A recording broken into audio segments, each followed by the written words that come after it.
সীমান্তের ওপারে প্রতিবেশী রাজ্য আসামের পাহাড়ি জনপদ এখন রণক্ষেত্র। আদিবাসী ও অ-আদিবাসীদের দীর্ঘদিনের ভূখণ্ডগত বিরোধ এখন রূপ নিয়েছে রক্তাক্ত সংঘাতে। গত কয়েকদিনের টানা সহিংসতায় প্রাণ হারিয়েছেন এক আদিবাসী যুবক ও এক বাঙালি তরুণ। রণক্ষেত্রে পরিণত হওয়া কার্বি আংলং জেলায় এখন জারি রয়েছে কারফিউ। বিচ্ছিন্ন করা হয়েছে ইন্টারনেট যোগাযোগ।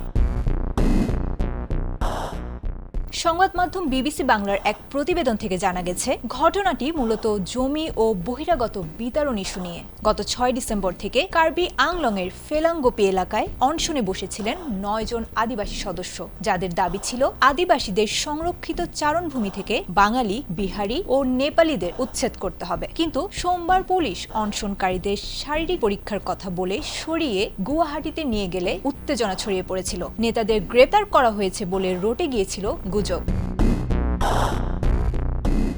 এই খবর দাবানলের মতো ছড়িয়ে পড়ায় আদিবাসী বিক্ষোভকারীরা চড়াও হয়েছিলেন স্বায়ত্তশাসিত কাউন্সিলের প্রধান ও বিজেপি নেতা তুলিরাম রংহাংয়ের পৈতৃক বাড়িতে। আগুন ধরিয়ে দেওয়া হয়েছে বসত বাড়িতেও। মঙ্গলবার সেই লড়াই আরও তীব্র হয়ে পড়েছে। খেরনি বাজারে অগ্নিসংযোগ করে জ্বালিয়ে দেওয়া হয়েছে একের পর এক দোকান ও যানবাহন। সংঘর্ষে নিহত হয়েছেন আথিক তাইমুং নামের এক আদিবাসী এবং সুরেশ দে নামের এক বাঙালি শারীরিক প্রতিবন্ধী যুবক।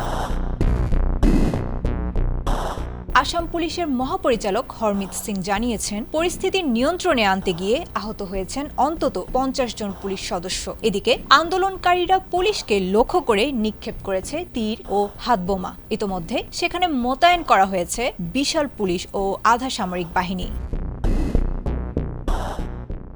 আগামী ২৬ ডিসেম্বর সরকার ও আন্দোলনকারীদের মধ্যে একটি ত্রিপাক্ষিক বৈঠক হওয়ার কথা রয়েছে। তবে তার আগেই লাশের মিছিল আর পুড়ে যাওয়া ছাইয়ের স্তূপ বলে দিচ্ছে আসামের এই জনপদে জাতিগত বিদ্বেষের শিকড় কতটা গভীরে। আপাতত থমথমে পরিস্থিতির মাঝে সেনাবাহিনী ও ড্রোন দিয়ে নজরদারি চালাচ্ছে প্রশাসন।